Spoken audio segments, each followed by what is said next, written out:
I'm not gonna quit. I'm not giving up. Okay. Good morning, North Carolina.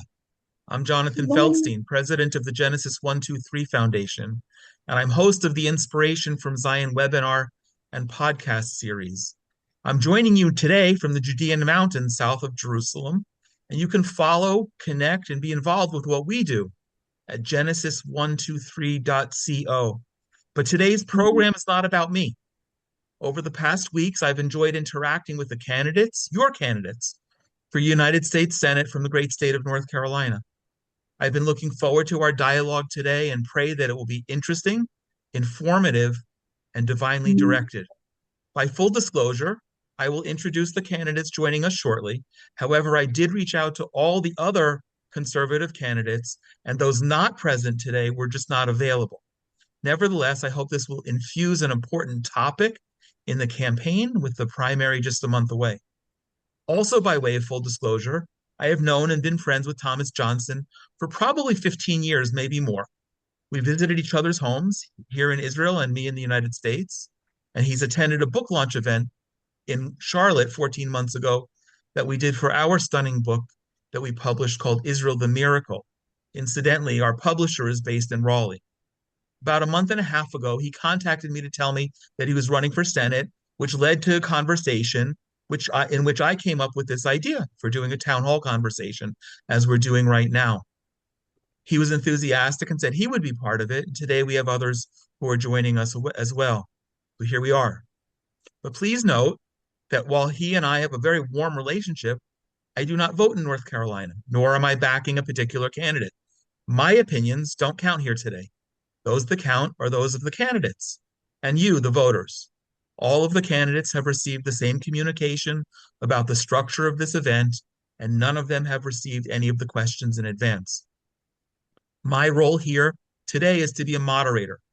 My role is to engage in a very important conversation with a group of people, one of whom we could find as United States Senator a year from today.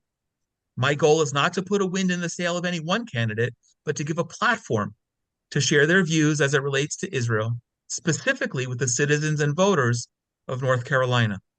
This is and will remain one of the most significant and closely watched national campaigns in this election cycle because it's an open seat due to the incumbent Senator, Thom Tillis, stepping down, and we wish him well. My expertise and qualifications in hosting this conversation are simple. In the late 1980s, while serving as information officer at the Israeli consulate in Atlanta, I attended a church in Cleveland, Tennessee for the very first time. There, I witnessed something I had never seen before and never contemplated: overt expressions of love, support, and prayer for Israel and the Jewish people coming from Christians. I believe for most Jews, that's still as unusual a concept today as it was for me then.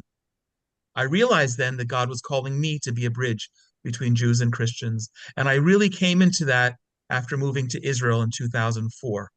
I'm a dual American and Israeli citizen and incredibly proud of both. My father was born here in 1937 when only the Jewish population were referred to as Palestinian. And on May 15th, 1948, the day the state of Israel was born, my father became an Israeli citizen. For almost my entire career since moving to Israel, I have dedicated my life to building bridges between Jews and Christians in ways that are new, unique, and meaningful, in ways that are relational, not transactional. I established the Genesis 123 Foundation to hold those values and not just be another nonprofit from Israel seeking to swipe a credit card, but to build lasting relationships and friendships with Christians. In that context, we have initiated and launched numerous projects that fulfill this mission in many different ways. My point today is not to do a commercial for the Genesis 123 Foundation, but you're welcome to connect and follow us and join our activities at genesis123.co. However, for the past 5.5 years, I've hosted the Inspiration from Zion webinar series, and for the past 4.5 years, the Inspiration from Zion podcast, where I'm the only Orthodox Jewish host of a weekly program about and from Israel on the major Christian media platform, the Charisma Podcast Network. And in the past 28 months, since the October 7th attack, I have conducted hundreds of interviews and briefings and written more than 250 articles about many aspects of life here in Israel at a time of war in general, and specifically relating to my two sons and two sons-in-law serving in the IDF, as well as projects that we have initiated to be a blessing to all Israelis who have been impacted by the war. It's not just that I live in Israel and I raised my family here. I have a degree from Emory University in International Studies with a focus on Middle Eastern studies. If I were a scientist, one could say I live in my own petri dish. Today, I have the privilege of hosting this conversation and hope thousands, if not tens of thousands or more, will follow it and be educated and moved by the candidates and their remarks. It's important to note, to my knowledge, that none of the candidates are experts relating to Israel and the Middle East, nor should they be. So while this is a very important conversation in general, and in the course of a campaign with early voting starting shortly for the primary that's a month away, it's important for you, the North Carolina residents and voters, to know your candidates who seek to represent you on all the positions that are important to you. One last comment. I've been asked why this is only a conversation with conservative candidates. Unfortunately, in my lifetime, issues relating to Israel have gone from widely nonpartisan to divisively partisan. It was certainly not appropriate to have what could become a debate rather than a thoughtful conversation, including Democratic and Republican candidates in the same forum. Not at this time. But if offered the opportunity, I'll be honored to come back to moderate that in the campaign for the general election. Also, my impending travel schedule prevents me from having another parallel conversation with the Democratic candidates this week. I welcome the opportunity to do so, and I certainly, after the primaries, hope to continue this conversation with those who will represent their respective parties. I'm grateful to the candidates here today and to their staff who have facilitated this event, and to God for giving me the privilege of hosting an important dialogue that has significant implications throughout North Carolina and the United States. The format of the conversation will be very straightforward with the intent on creating dialogue. In just a moment, I will introduce the candidates and begin a round of questions that I will pose to each of them in alternating sequence. I will give each candidate 2 to 3 minutes to respond to the question, and then each one will have a minute as a follow-up to clarify or amplify their own positions or comment on the positions or comments of one of the other candidates. There will be wiggle room, but not room for speeches and long declarations. So candidates, please work with me on that. If at any point I see an opportunity to engage in spontaneous dialogue between 2 or more of the candidates on one particular topic, I will facilitate that as well outside of a more formal question and answer format. For those who are joining live, I welcome and thank you for being here. If you're participating by Zoom, I will also be doing my best to moderate any additional questions you have that are on topic and do my best to interweave them into the conversation as well. Many of you have already submitted questions in advance, which are reflected in the questions that I intend to ask. At the end of the round robin of questions, I'll give each candidate an opportunity for closing statements. Now, please join me in welcoming the candidates. In alphabetical order, Richard Dancy is a U.S. Army veteran, senior network security engineer, and a successful entrepreneur. He was born and raised in Utah and joined the U.S. Army 12 days after high school, where he served as a signal intelligence analyst, specializing in Czech and Serbio-Croatian. He later built a career in IT and network security with a reputation for troubleshooting and practical problem solving.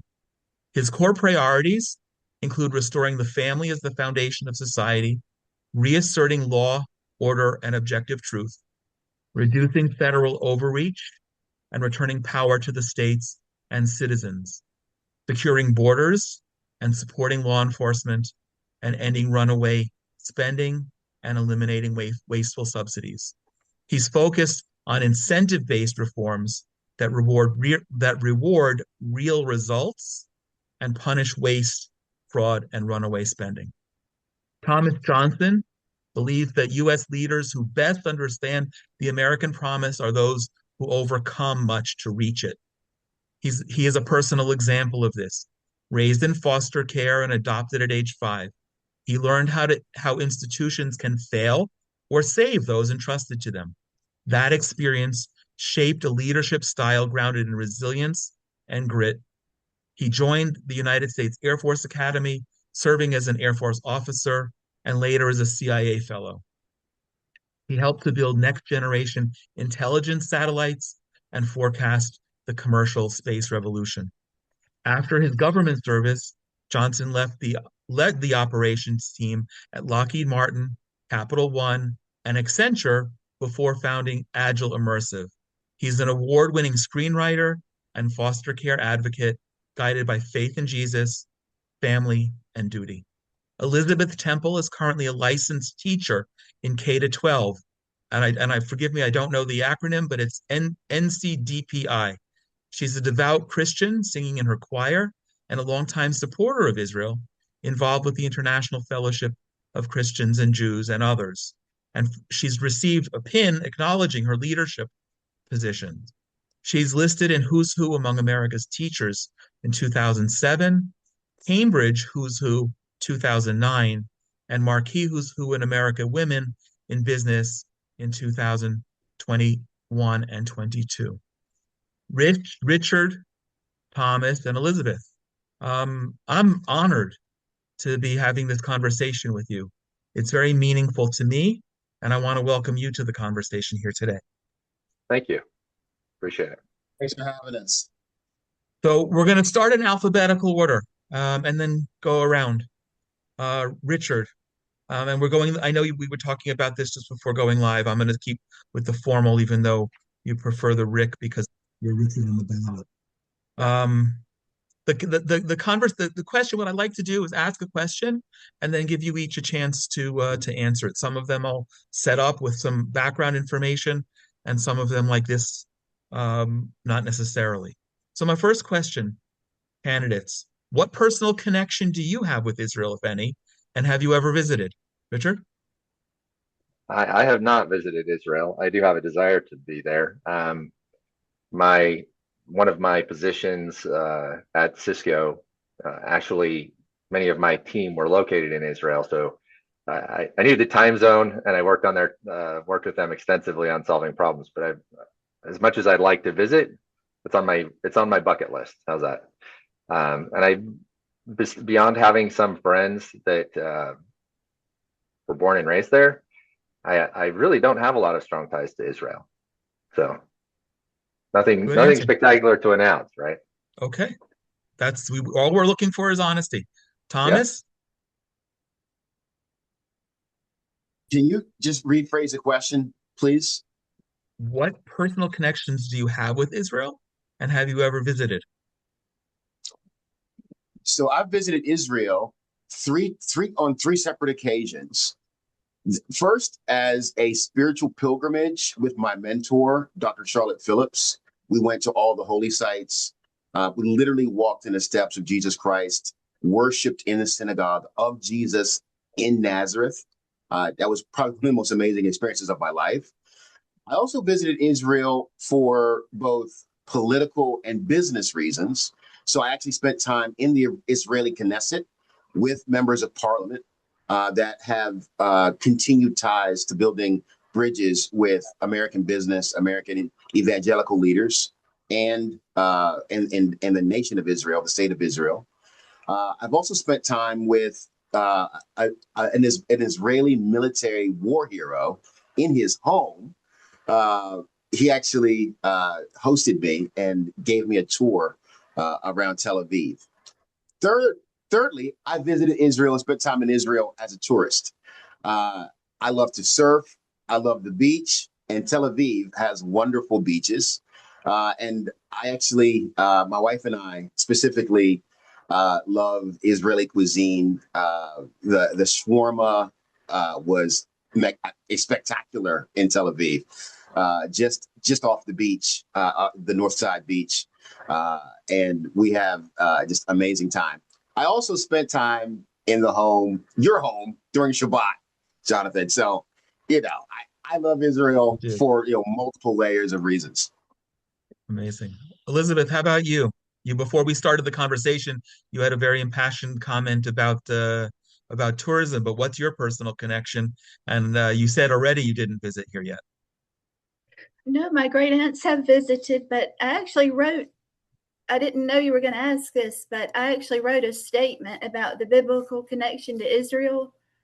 And so I could just read that if that's okay. Sure. The biblical link between Israel and evangelical Christians, a member of Centenary United Methodist Church in Smithfield, North Carolina, since 1970. I became an evangelical Christian through learning from the pastor there and the music ministry and youth fellowship. I've worked as a choir director and organist at Methodist and Baptist churches for 16 years while teaching. I follow Dr. Robert Jeffress, and I like his book about heaven. The Current War and Biblical Descriptions of the End Times is one of the most powerful reasons that I would like to visit Israel. The Bible predicts the final world conflict will happen in the plain of Megiddo in Israel, when the superpowers assemble together to do battle. And Jeffress said that regional conflict could escalate into worldwide conflict. Billy Graham visited Israel in 1960. He preached in Israel. And those would be my reasons and my connections that to loving Israel. It's a lifelong active ministry in my life. Thank you. Great. Thank you. Thank you. Do either of you, again, in the same order, I want to always try and remember to do this as we get into pace, to give either of you a follow-up on anything you missed, anything you wanted to add, or any comment on the other candidate. Go ahead, Richard. No, I mean, I think it's great that you know, the Tom has been able to visit there. I think that appreciating and having respect for other countries doesn't require visiting it.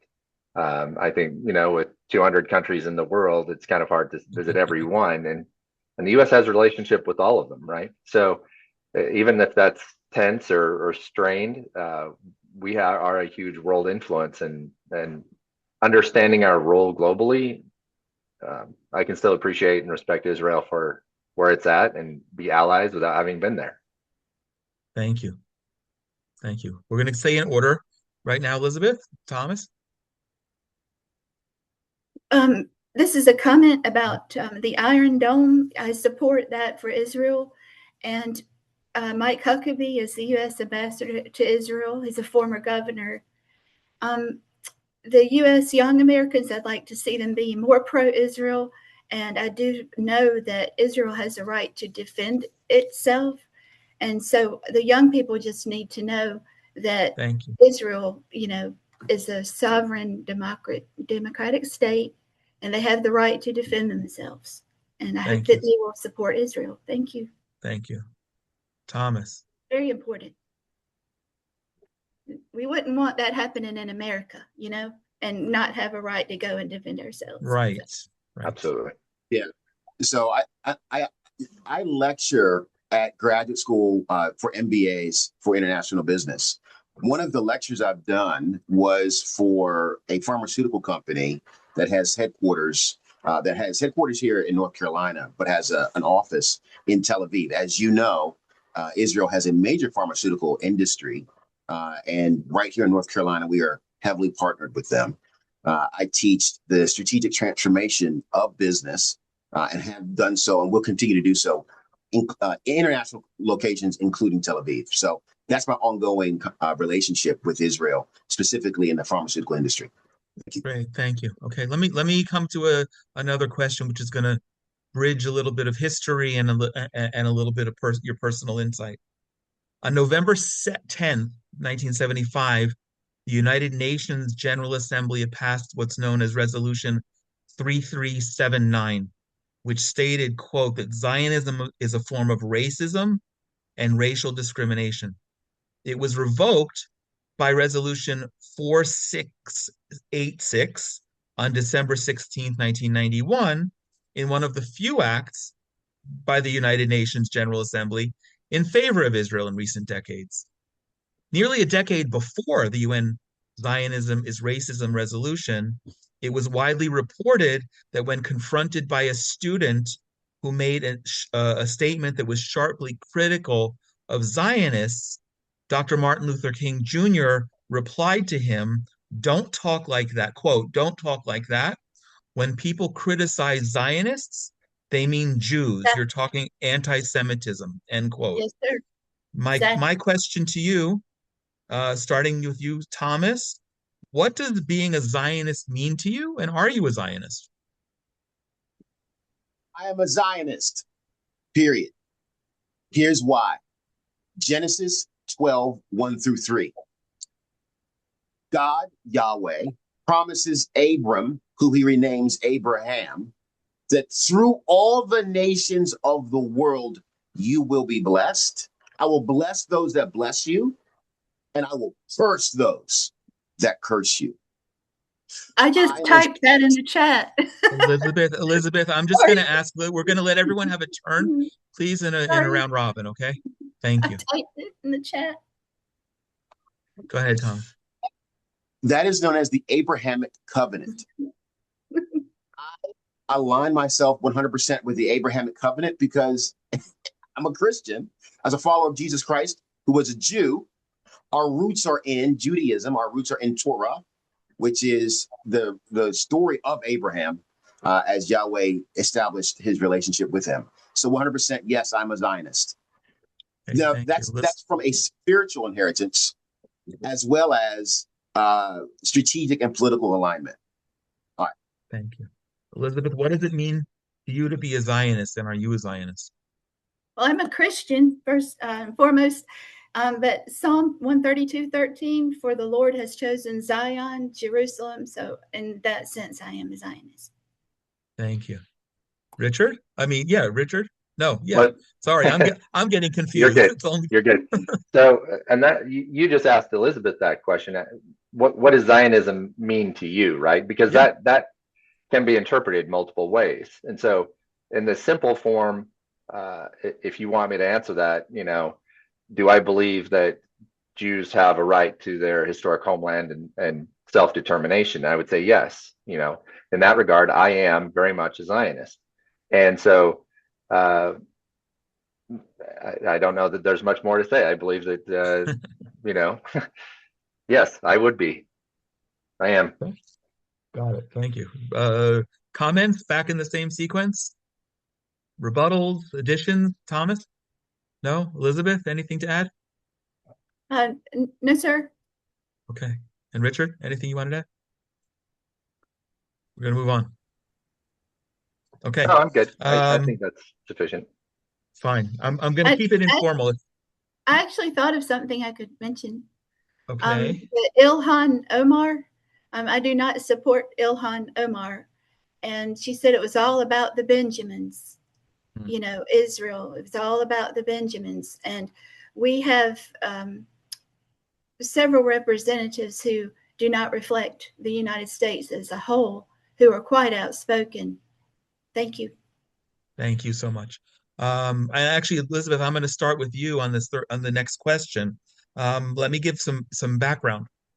At the 2001 World Conference Against Racism in Durban, South Africa, the defamatory plan to harm Israel was born, known as BDS, to pressure governments, businesses, and any public and private institutions to boycott Israel, divest from Israel, and institute sanctions against Israel.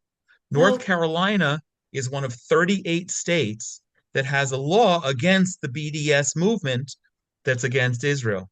What's your position, Elizabeth, on boycott, divest, and sanctions as it relates to Israel? Oh, Rashida Tlaib and these people who are supporting these hateful ideas do not reflect America as a whole. And I would not support anything that is anti-Israel, nor would I make hateful comments about Israel. They need our support. This is a democracy. 1948, Israel became a democratic state, and the hate needs to stop in our government by mostly people who are immigrants, either legally or illegally. And we really have a big problem in the United States because we were founded on Judeo-Christian values. And though not all Muslims are radical, we don't want the United States to become anything but what we were founded on, which is a Judeo-Christian country. And ask me again so I can answer more clearly your question. Because what is your position on boycott, divestment, and sanctions movement against Israel? I do not support it. I am 100% in support of Israel to the death. And I'm sure most Americans are with me on that.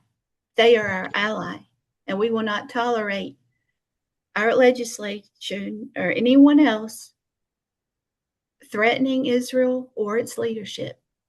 I support Netanyahu as he's the elected prime minister. Thank you. Thank you, Elizabeth. Richard, North Carolina is one of 38 states that already has that law. What's your position on BDS? So if we have to take sides, the side I don't want to take would be the BDS promotions, right? Because they're they're not the people that align with American values. And like Elizabeth said, right, the biblical Judeo-Christian principles that the West was built on, we share with Israel. The people that are pushing this BDS initiative are not people that I want to align myself with because they don't share Western and American values. So it's fundamentally BDS is a way for them to delegitimize Israel as a state. And I disagree with that. I don't think that we should be, and I'm going to say this I believe in individual liberty, but I also believe in the autonomy of countries. And so I would be very,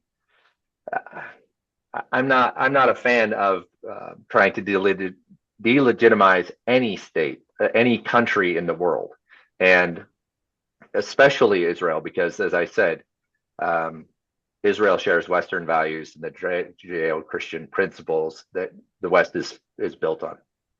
Great. Thank you so much. Thomas? BDS. I am fervently against BDS, period.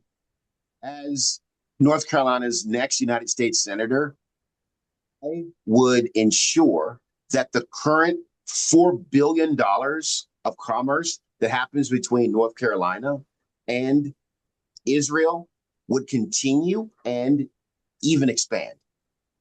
There is an essential innovative currency that happens in Israeli commerce, specifically in artificial intelligence development, pharmaceutical development, military hardware, and intelligence systems that is world-class, that in some cases, Americans are learning from Israel. Yeah. I want to keep getting better at what we do and what we sell here in North Carolina.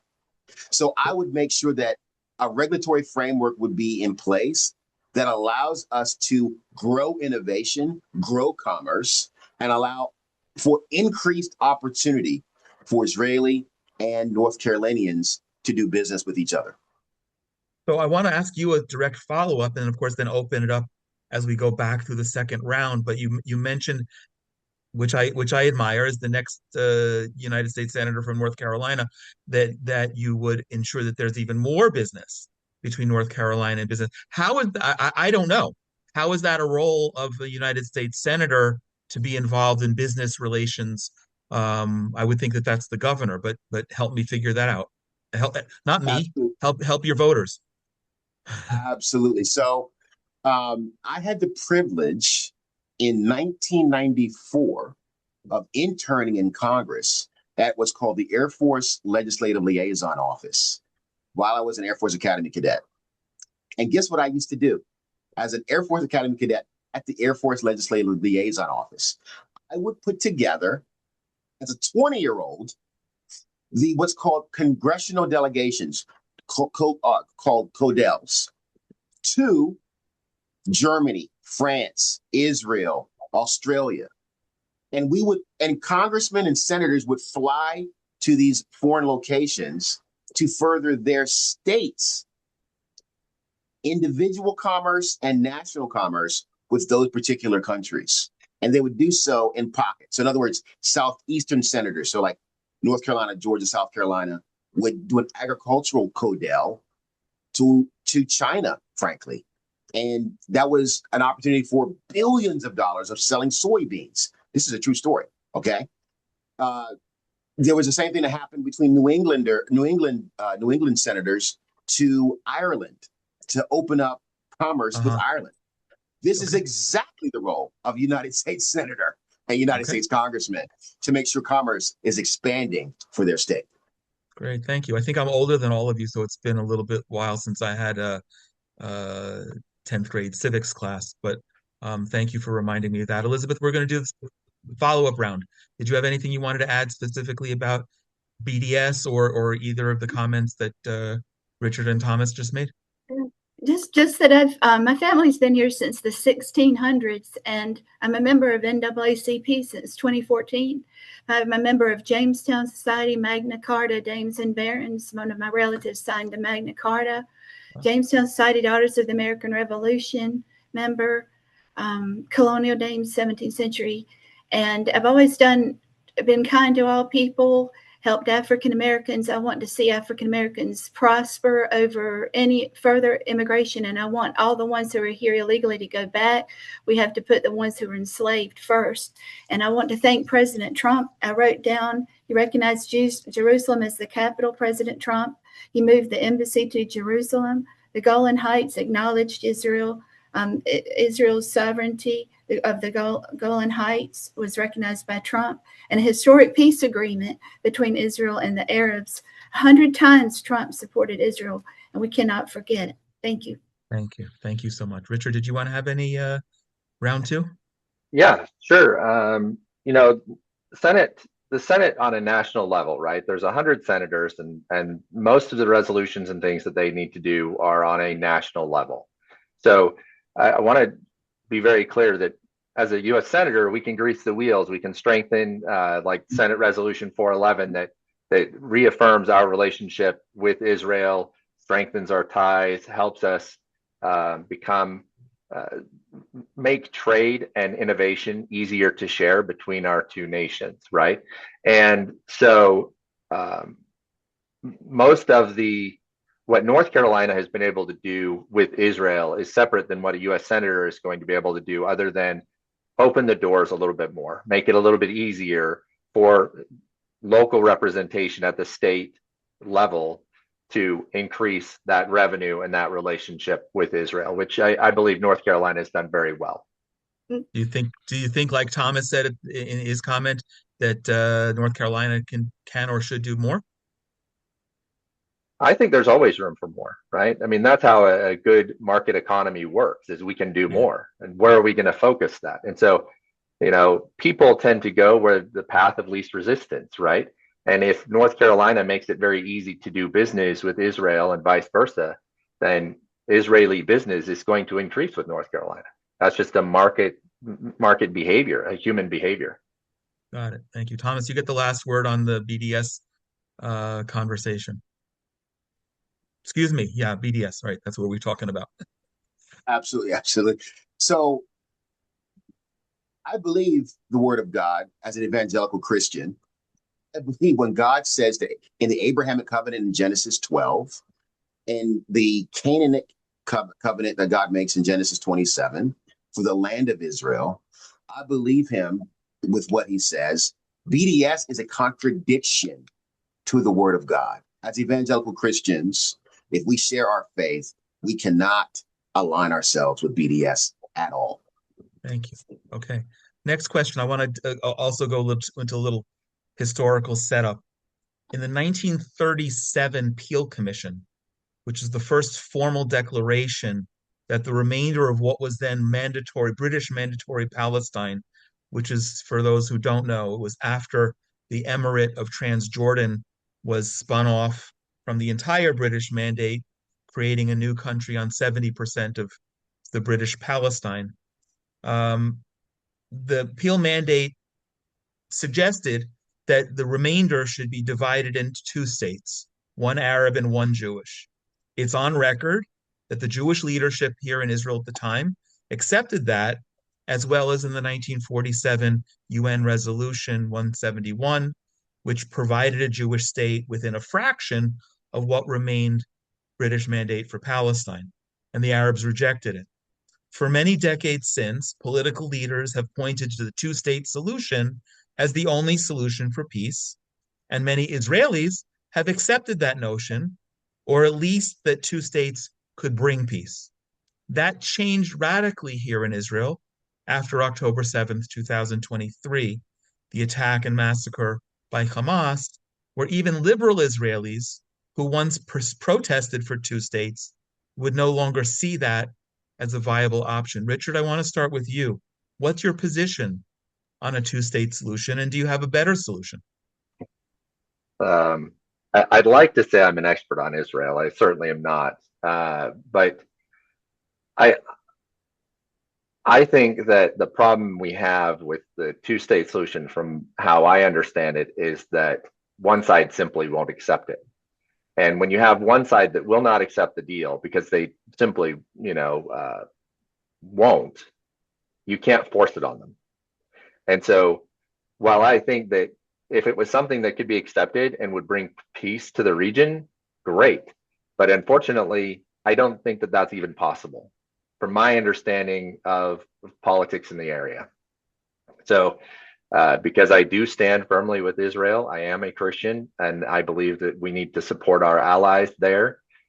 That principle means that as much as a two-state solution, if it would work and would be accepted by both sides, would be a great way to go. But I have zero faith, because my understanding is, again, that it's already been rejected by them. So as much as Israel has been willing to compromise and try to come to the table with deals that to try and stabilize things, as long as one side is not willing to negotiate or compromise or make a deal, then we can't even discuss it, right? So I support Israel, and I think that honestly, a two-state solution is not the answer, but I don't have a better one at this point. At this point, we're going to look towards you for the solution. Thomas, you were nodding actively when Richard was answering the question. What do you think about the two-state solution, and do you have a better solution? So humbly, I offer a solution, which is what I'm about to say is controversial, but I humbly offer it as an attempt to get our Palestinian fellow members of the human family shift in mentality. And this is my solution. Israel, from 1947, when it was actually drawn up from the British protectorate into the state of Israel, the nation of Israel, with that two-state solution boundary from 1947 to 1948, when there was conflict, after the conflict. There has always been conflict since that moment. My solution is single state, that is the state of Israel, based on the Canaanite Genesis declaration of God. And then I add, with that single state solution, actually honor President Trump for getting the Israeli hostages back home from the Hamas incursion and massacre. And I honor the idea of abortive peace. Abortive peace could then administer a one-state solution, acknowledging that many, many, many Palestinians do not want to become Israelis, give them a 12-month visa to emigrate to wherever they want to go if they don't want to be Israelis. But by year 2027 or year 2028, we have a single state of Israel where the identity of every person living in that land is Israeli. So we can stop the path of generational conflict. That's my offer. That's definitely out of the box. Thank you for that. Elizabeth, Two states, We yes, no? You have a better idea? we have a legislator, Miss Fushi, trying to block arms sales to Israel. We need to vote for people who are going to support Israel. That decision has already been made. You know, Israel is a sovereign country, democratic country, and they need to be left alone. We all have experienced people who can be hateful and be picked on and bullied. And Israel is this little tiny place, this little democracy in the Middle East. They need to be protected.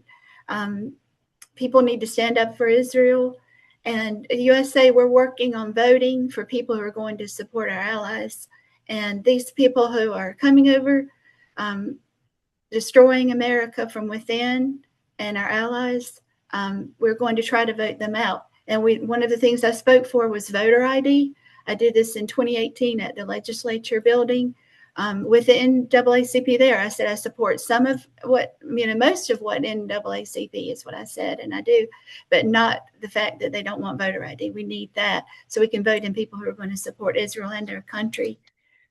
Israel is a miracle, just like the new book, Israel, the Miracle. I ordered that book. That is a beautiful book. And it is a miracle. It's a democracy. We need to support it. And IsraelTheMiracle.com if you're interested in it. Thank you. I did not ask for any commercial endorsement of the book, but I thank you for that. Richard, did you want to begin a round of do. So you didn't write that book. You didn't write that book. Somebody else wrote that book, Jonathan. Who wrote it? Tell us the authors of that book. Well, we'll talk about the book another time. Okay. Today, the venue for you, not for me. Yes, sir.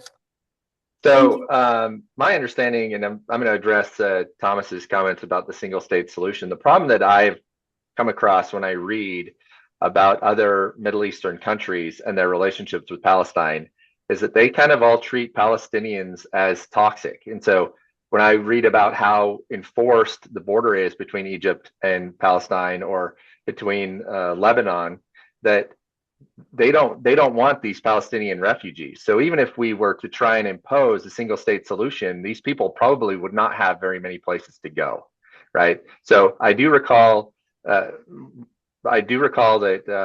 Egypt, Jordan, Yes. and Lebanon, I think there were some issues with Syria and Turkey. I know the UAE does not. So if we're going to say, well, you have 12 months to leave, but they have nowhere they can go, we're creating a different problem, which is why I've read about the single state options, but never been able to overcome that barrier of we have to force these people to do something, right? And the fact that these people voted in Hamas as their leadership kind of alludes to their mindset. And I think that,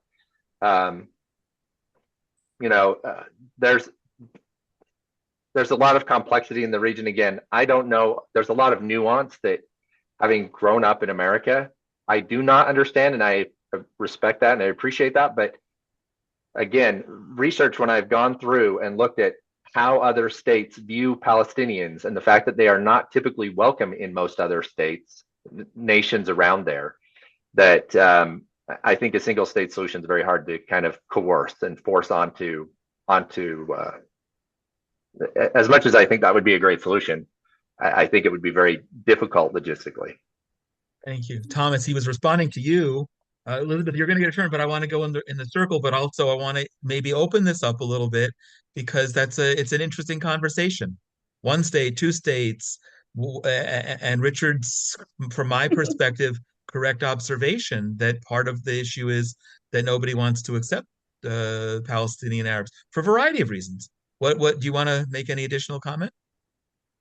100%. I first of all acknowledge, Richard. I've read what you read, at least in part, because I know you and I both share some favorite economists. So I just acknowledge that. Acknowledging that, also acknowledging the vast complexity that goes back decades. I offer what I offer because a board of peace that President Trump has established and is establishing now gives us an opportunity to bring Jordan, Egypt, UAE, other Arab nations or Hashemite nations to a governing oversight of the region, who could then open their eyes, minds, and economies to possible Palestinian immigration. This is a unique moment. Perhaps we could take the moment and make a pivot, help Palestinians make a pivot to a brighter future. I humbly offer it, knowing that it is facing tremendous complexity. Yeah, the operative words I just took away from what you said is help Palestinians make a decision for a brighter future. I appreciate that, especially living here. Yeah, go ahead, So Richard. and the ultimate issue is that nations are independent entities, right? As much as we would like to, and we can go in and we could force a solution on Palestine, the real issue becomes with all of the other nations around there that are going to, they still have their independence, their ability to set policy. And this is one of the things that has come up lately with other Trump actions, which I do support, so I'm not being critical, but we would have to coerce too many countries in the region to make a single state plan work. And that means getting, maybe giving them more money, doing something else, giving them leverage, whatever. But to get these countries to open up, to overcome that bias that they have against Palestinians and open up their borders and take these people in as citizens is a significant hurdle. It's not just some little thing that is going to be done. So, when we're talking about, like I said, Egypt and Lebanon specifically, but other countries, Jordan, Syria, etc., we would have to incentivize in some way, right? Almost coerce them to change their existing policies in order to make this solution work. And then we also have to force the Palestinians to make a choice and say this or this. Wow. And so I think that as much as I would love to see this resolved, I still think that there's too many factors, too many nations, and too many variables that could just go awry to make this not feasible in our current world climate. Thank you. We could go on this for hours, but I'm going to try and they just need to leave Israel alone. I wanted to give you the last word on this topic on two states, Elizabeth. They need to, like, I have a phrase for it, which it starts with an F and it ends with off, but I can't use that here because this is a Christian and Jewish thing. But the people who are bothering Israel, go away. They're a sovereign country. It's already been decided. They've been a sovereign democratic state for many years. Just go away and leave Israel alone. I'm not a member of AIPAC. I'm not a wealthy person. I'm a poor person. I would technically be a homeless person right now due to a fake news story that was put out in 2019. And I'm teaching privately, but the media can be quite vicious and hurt anyone, children, they'll hurt adults, and they'll hurt our country by putting out a fake story that goes worldwide about one of our heroes, Martin Luther King Jr., and I would teach songs about him, loved him, and saying that I said that he did something that actually happened to my grandfather who had cancer. Uh-huh. And this is the type of things that we deal with in this country with our media. Yes, my grandfather did have cancer, and that did happen with him. And they put out a story saying that I said Martin Luther King did that. And what I said was, we're one race, the human race. And Alveda King says this, and she's the niece of Martin Luther King. And they collaborate and put out something looks racist and hateful about our country. But I just wanted to go back because I wrote this down earlier. Women were picked up and carried off on motorcycles, raped, killed. And so the Israelis were going to have to go in and clean out that area of Hamas. Yes. We're not going to have a two-state solution. Israel is already a state. Goodbye to those people. Thank you. We're trying to tear apart Israel. Shame on them. Great. Okay, I'm doing my best to keep in. I'm so engaged in the conversation that I should have a scorecard just so I remember that I'm keeping up with the sequence that I had committed to. I think, Thomas, it's you're up for the first answer on this question. And let me set it up a little bit. I live in the Judean mountains, so just a few miles from where Jesus was born, in between Hebron and Jerusalem, where King David established his throne. And outside in the window behind me is the site of one of the battles that the Maccabees fought, taking on the Greeks, who sought to purge Jewish life here in what we now celebrate as the Hanukkah story. Biblically, the land is referred to where I live as Judea, as in Judea and Samaria, but some refer to it as the West Bank, the opposite side of the Jordan River from the East Bank, which is modern Jordan today. Some say that my living here in a Jewish community in Judea, in the West Bank, is illegal or an obstacle to peace, based on the fact that after the 1967 Six-Day War, Israel took control of the area that Jordan had annexed in 1948, 49. It's an area rich in history and complicated in contemporary times, as we also share the area with millions of Palestinian Arabs. Thomas, my first question to you. How do you view Judea and Samaria, the West Bank? And do you think Jewish Israelis living here is illegal or an obstacle to peace? So I'm going to answer that question. So the short answer is, I believe that sovereign Israel includes the land in which you currently live, period. Now, why do I believe that? I go to covenants because the God that we serve, Yahweh, is a covenant making and covenant keeping God. So I go to Genesis 17. I go to the land of Canaan, the borders of historic Canaan, as it was drawn around the Jordan River, and the land that God gave the people of it, the historic people of Israel, and that it continues to this very day. So by covenant, you are where you belong, Jonathan. Israel is where it belongs, period. Now, third layer is there is a political, social, governmental lens that we have to look at Judea through as well. There has been both commercial migratory patterns, there's been political upheaval, and because of the 67 war, because of even after that war, the borders have shifted and changed for a number of reasons. We have to acknowledge that all human beings deserve respect. I am not for subjecting any ethnicity, Palestinians, Palestinian Arabs, Palestinian Muslims, to any mistreatment to their humanity, period. So there has to be a balance in how they are treated, even as they are in a land that does belong to sovereign Israel. Okay? Thank you. Elizabeth, what's your thought on Judea and Samaria, aka the West Bank? And are we an obstacle to peace, or is it illegal for those of us who are living here? I think I can remember this by heart, but Jeremiah 29:11. For I know the plans I have for you. And this was the Lord, and he was talking about Israel. People don't realize in this quote, he's not talking about a particular person. It says, for I know the plans I have for you, said the Lord, plans to prosper you and to not harm you, plans for you to have hope and a future.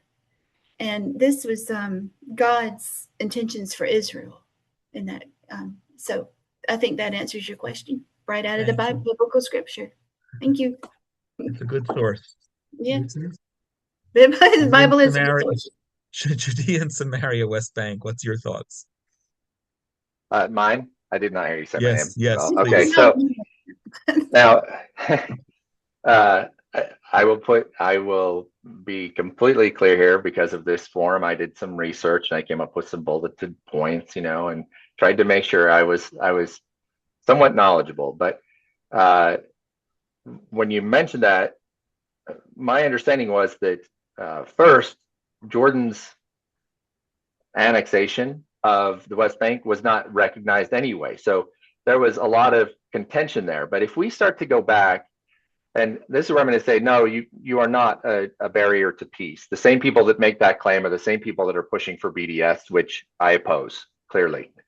But the problem is that when we go back, if we start trying to go back and say, well, it's not legitimate, it is legitimate, at what point do we stop?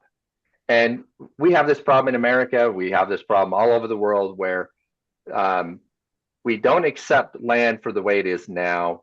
We're trying to go back and revise history because some people were oppressed, or some people were this, or some people were that.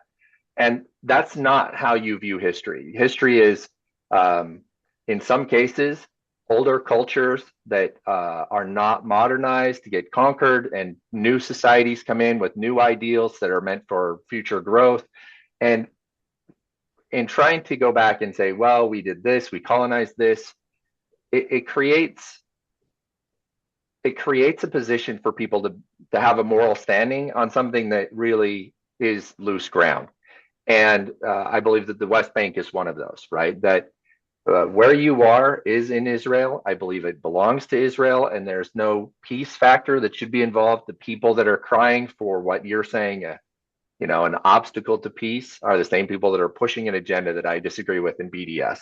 So there should not be any question. Jordan's annexation was in itself kind of a hostile act, right? And so the fact that Israel said, no, it's not yours, it's ours, and they took it back, which one is legitimate? I say Israel is entitled to that property, that land, much more so than anyone else. Amazing. Thank you. Thomas, we lost your video. I don't know if you're there, or we're gonna roll to you, Elizabeth, first, talking about coming back with the second round. Is there anything you wanted to add, Elizabeth, regarding Judea and Samaria, West Bank, obstacle to peace, or comment on any of the comments that the others made? I support the change block, where they have certain ones that are going to follow. I like Lapid, the Benny Gantz, any of those that are in what they call can you expand on change block for those who don't know what it is?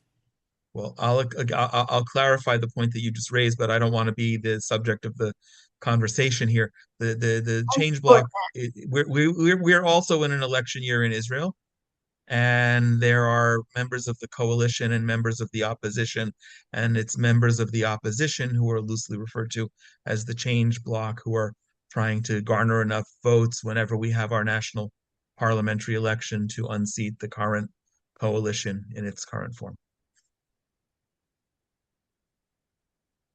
Well, I don't support the opposition parties, so I'm glad you explained that. Okay. I support Netanyahu. Okay. And so I don't support. I'm glad you explained that a little better. I don't support the opposition party. So would that be like Benny Gantz and?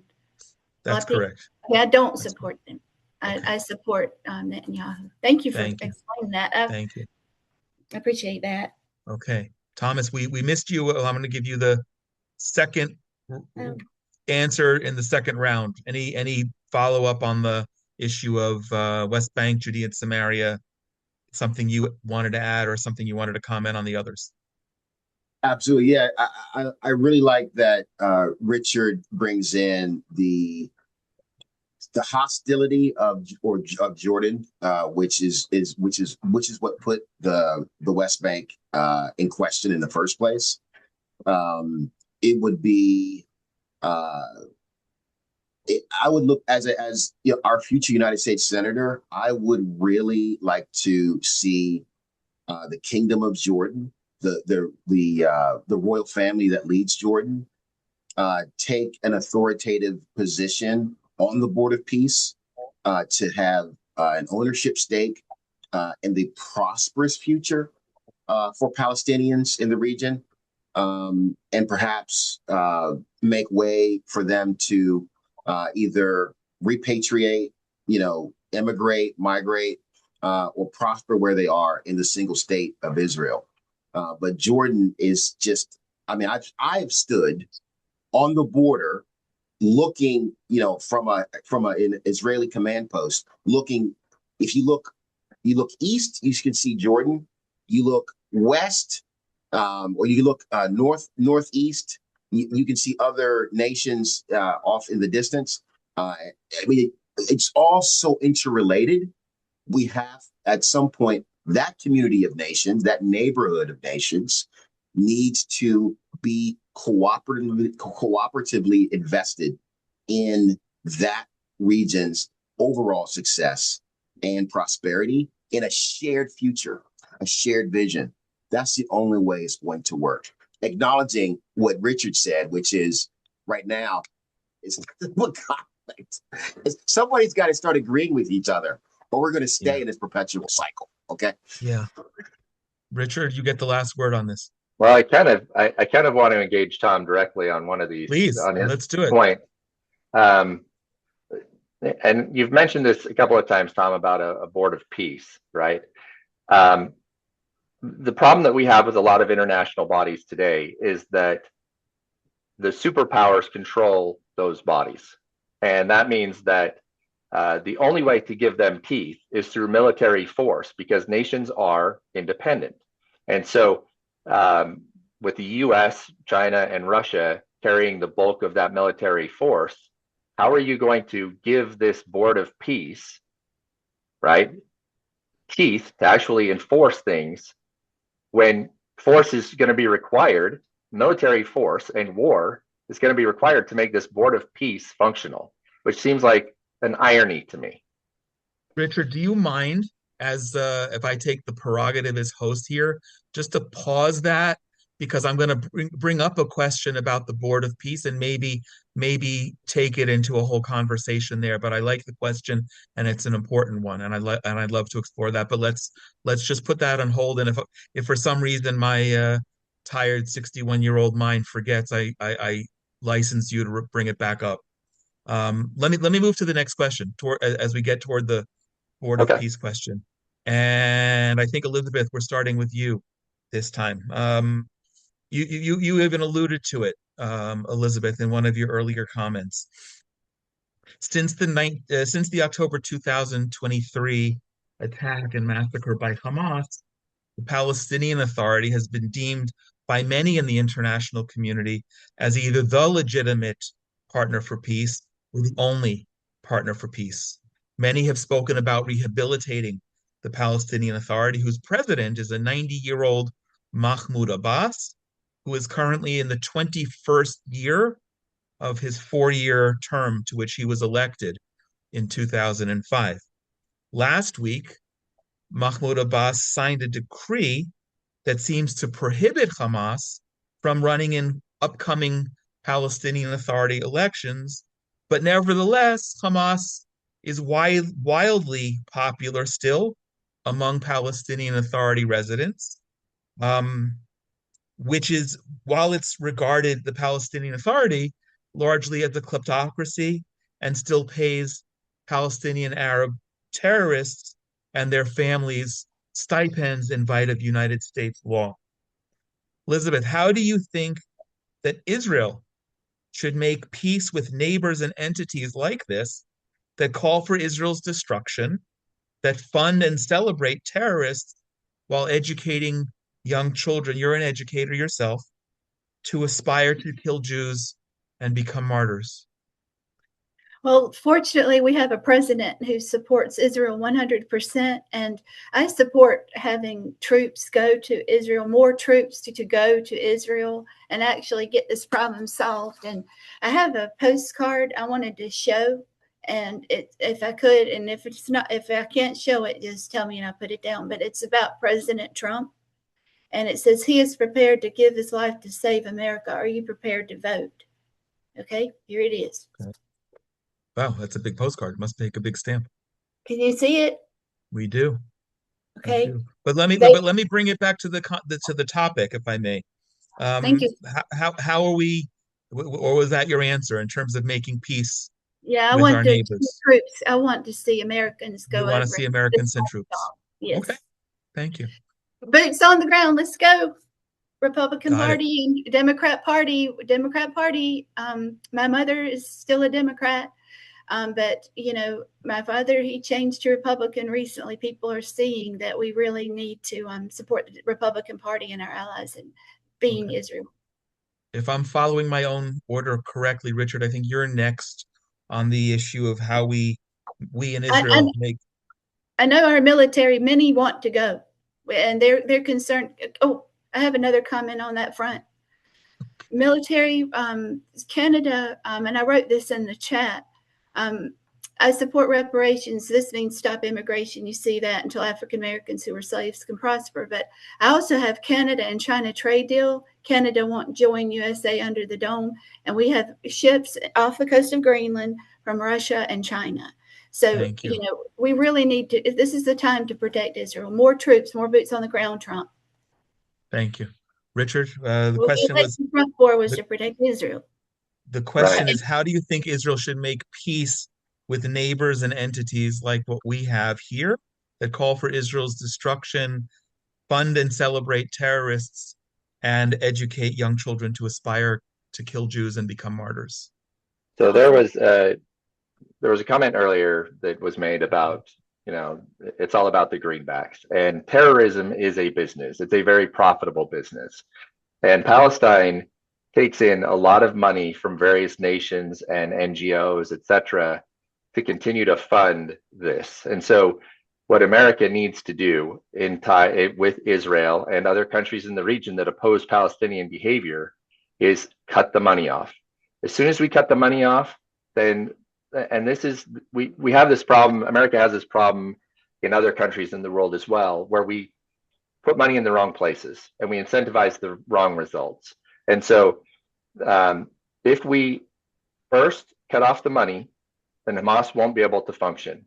And right now, with how they seize food, that means Israel's blockade. I completely supported that, because we need to cut off all assistance, all international assistance, all monies going to them to the extent possible in order to starve Hamas out. And once people have a choice and they can say, because it is propped up by the international community, by the dollar, and I'll say just currency in general, we need to make terrorism unaffordable. And as soon as we do that, then we can start talking about reform. But until we cut off the money and incentivize change, nothing will change. And we have to work towards human behavior, and human behavior is going to be around survivability. And as soon as we make it not survivable, then we can improve conditions. But there's some other government reforms, some economic conditions that we can do.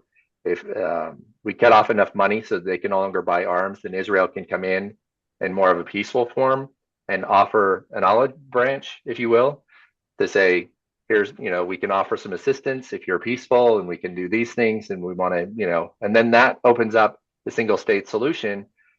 But in order to make these things work, we also need that whole region to buy in. And my concern with boots on the ground, as much as I know that our military is a force to be reckoned with, my concern is putting U.S. troops in the Middle East will create hostility with additional nations. And I think that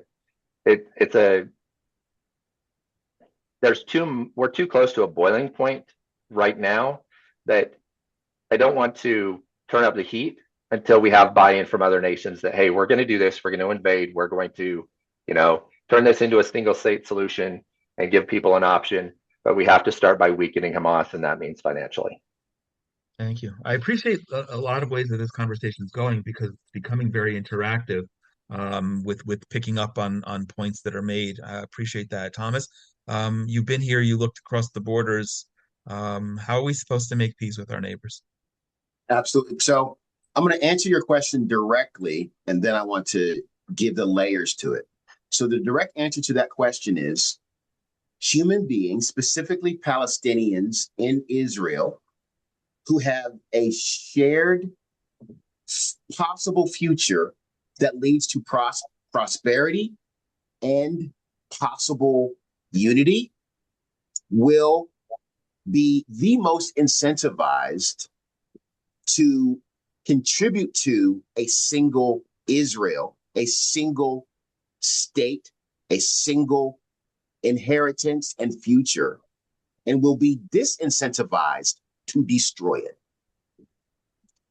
Therefore, my single state or the single state idea is the most powerful way to de-escalate and devolve the terrorist notion that is anchored in the two-state solution. As long as there's two states, there is constantly this incentive to do exactly what Richard said, disrupt, destroy, and get funding to continue to do the same.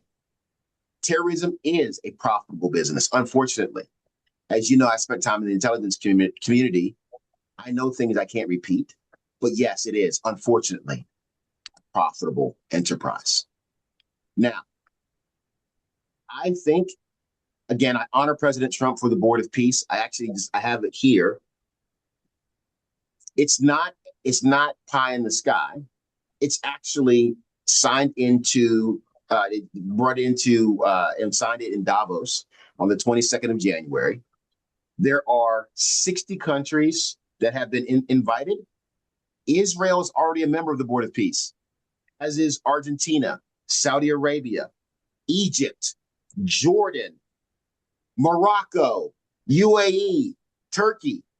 Oh my goodness, Richard, those are some heavy hitters in the neighborhood who want peace and want I want a shared future for a prosperous Israel. I think a single state's possible. I think that's how we address the terrorism and the root kernel of disruption and destruction that finds itself in Hamas. Okay. I appreciate the amplification of your earlier points and tying it into this. Just quick, because I want to jump to the Board of Peace. It wasn't in my next sequence, but I want to take that on next.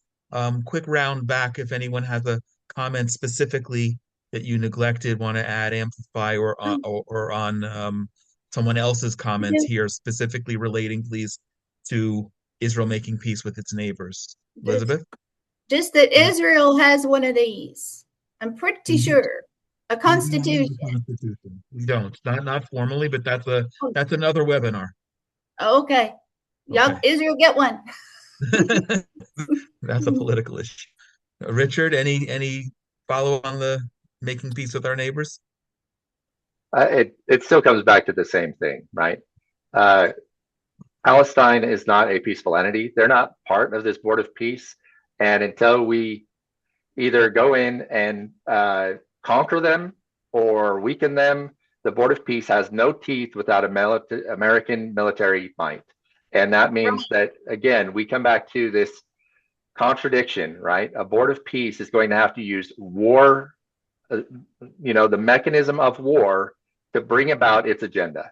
And my understanding is it I think it's a UN charter or another United Nations body that basically is like China being on the Human Rights Council.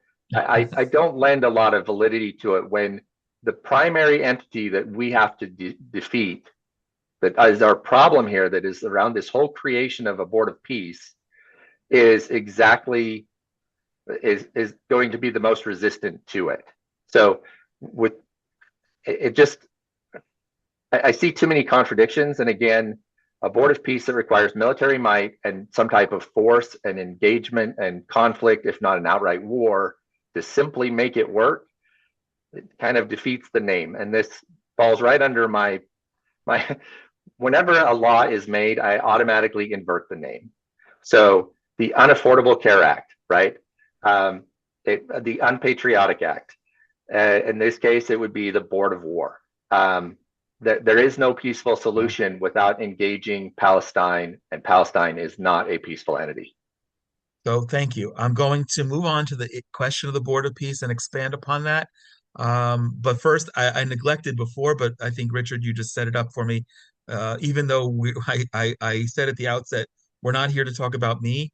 I will contend, and if one of you are the next senator, I will task you to take solutionforpeaceingaza.com, which is our proposal to actually create peace. And I actually truly believe it's the only solution for peace, solution for peace in Gaza.com.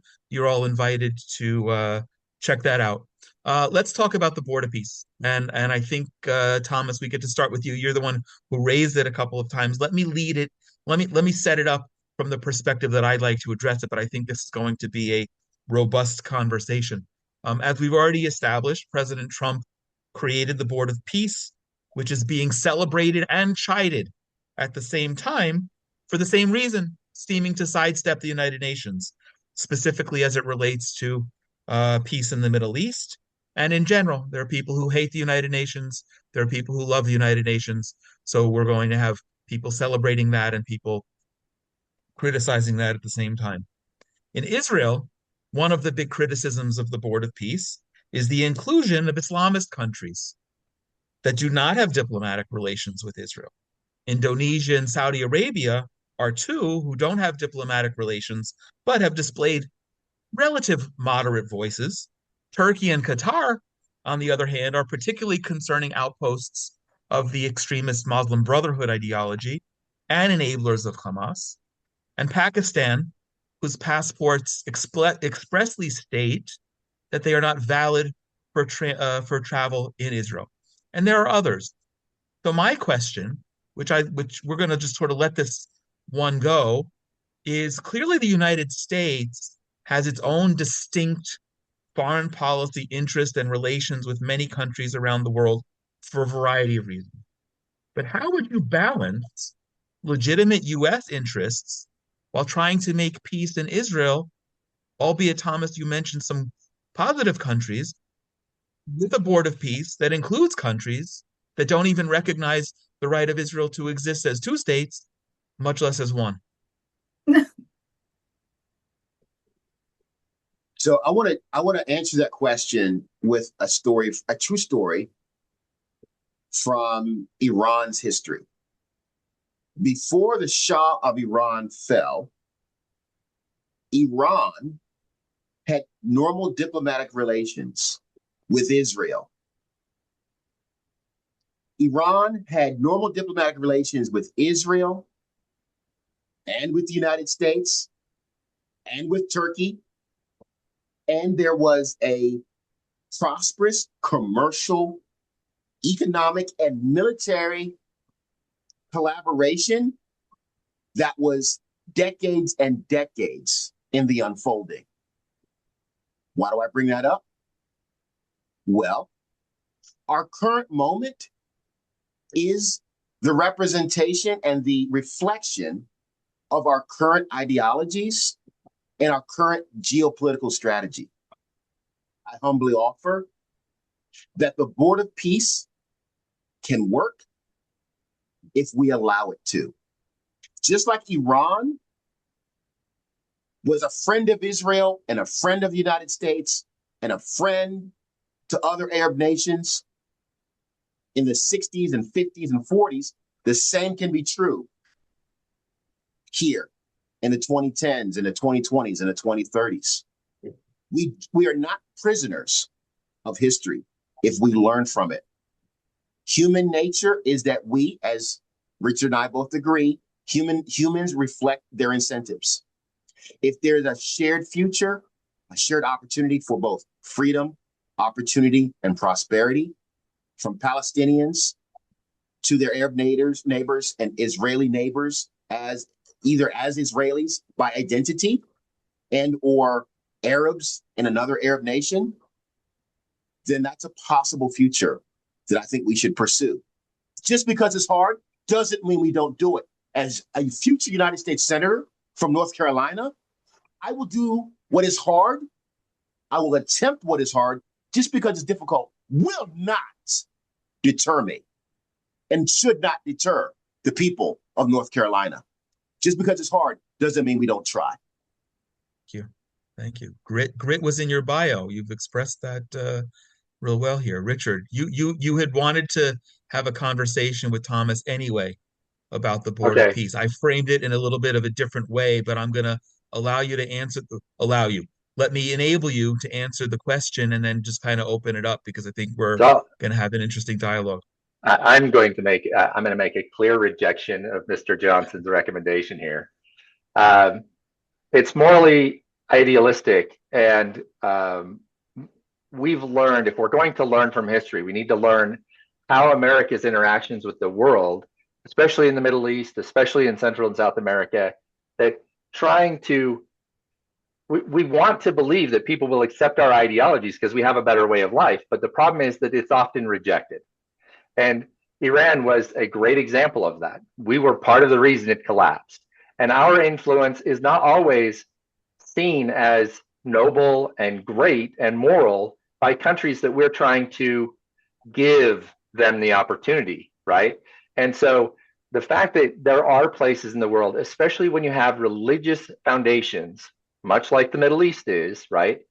Hamas is not doing suicide bombers just because of the money. There is a religious foundation to this, and people will die more for religion than anything else. If I know that I am going to, get a bunch of virgins and all kinds of things in heaven, that's going to change how I behave. And so, again, believing that just providing an opportunity, that showing them a better way of life is sufficient, is not enough, because they're not going to buy it. They're going to be cynical. They're going to lean back on their religious foundations. We've seen this again and again. And again, like I said, in Central and South America, when our involvement is, hey, we're going to make life better, and then we try to get involved in the Middle East. When we try to influence policy, it more often backfires than actually builds relations. And so, as much as I'd like to give them the opportunity to do so, they have to come around on their own. And we know that they won't. So just simply coming in and saying, oh, here's a great, here's utopia, we're going to provide this great opportunity for you, that's a pipe dream. And without some type of incentive. And like I said, we need to starve Hamas out. Putting boots on the ground. You mentioned a couple of countries that are very Hamas supportive, that are going to not react well if we do put boots on the ground. And so we need to starve and choke Hamas out to the point where the people cry for intervention, not allowing this religious fervor and this hatred to continue to fester. We have to choke it out some way that allows it to kind of come around organically. And that doesn't happen overnight. It happens over a generation, maybe 2 generations, right? And so just saying, oh, we are the moralistic, we're the moral side of things, we're going to give them a better opportunity, does not automatically make them accept it. And we have to play to politics, we have to play to religion, and we have to understand the human side of things, that just by coming in and showing them, many will just resist it because we're America. And so even if it is the truth, even if Western values have improved life overall, and we can show that, and people get better, and the economies get better, and life improves, they don't have that visibility. They don't have the opportunity to see that. And so, any nation that is willing to take hostages, that is willing to behead people in the street, that is willing to go into homes and be violent, we cannot align ourselves with them. They are hostile actors, and we need to treat them as such until their culture and their mentality changes and shifts enough to be Western friendly. Thomas, he's directly addressing some of the points you had. Do you want to have any follow-up? I'm appreciating the give and take. Absolutely. So I choose, my life story is a story of the impossible made possible. So I know that God is who he says he is, and vision which is enabled and given by God, enabled by God, and equipped and informed by history, can lead to profound, powerful, and remarkable things. I have a book about it. I'll send you my book, Richard. Okay. So specifically Iran, I'm glad that you brought up why Iran fell. Okay. I'm not going to prosecute Iran in this moment, but what I will say is There are pieces of American polity and geopolitical action that has led to dire consequences. What I'm talking about and what President Trump has created with the Board of Peace is not merely an American moment. It is Israel, Turkey, Pakistan, Saudi Arabia, all on the side of something better. That's different from the 1950s and 1960s. We weren't there then, but we're here now. We agree, actually, with something needs to be better than what it's been. October 7th, 2023 should never, hopefully, prayerfully, will never happen again. If Saudi Arabia and Pakistan and Israel and America can all agree on that, oh my goodness, something new is in the air. Richard, you're cynical by nature. I get it. Fondly. But something new is in the air. Let's give it life and live it. Let's give it breath. I do not want American boots on the ground in Israel, period. I support what we did with ships and planes and radar and intelligence assets.